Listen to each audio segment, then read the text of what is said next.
તો ગાઈસ હવે પછી મસ્ત ગાઈસ તો આજ તો કિંજલના સાસરી વાર આવો છો ગાઈસ કિંજલ એવન લેવા ઓણું આવે છે ઓણું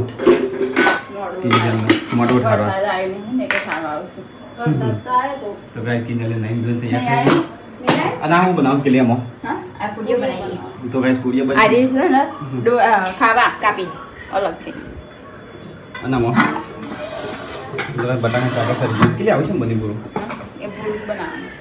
તો ગાઈસ બાત કરી દીધા તો ગાઈસ મહેમાન આવે છે કિંજલના લેવા ચાકુ છે હજુ તો ગાઈસ એ ગાર્લિક પેસ્ટ અને ये પૂરી કરીશ તો ગાઈસ મમ્મી તૈયાર રોટલા બનાવે છે મહેમાનો માટે રોટલા કરા ચાન થા રોટલા ભાઈ ફટાફટ મહેમાન પકવા છે મમ્મી જલ્દી કરો મોડું થઈ ગયું મોડું થઈ ગયું છે પહેલા તો નહીં ને અમી હા એટલે હમણાં ફટોફટ 2 રોટલા કરતા હોય બે નહીં કરવાના 2 નહીં ઘણા કરવાના 10 કરવા હોય તો કરી નાખો તો ગાઈસ મમ્મી એ બનાવે છે રોટલા તો ગાઈસ એ પૂરી બનાવે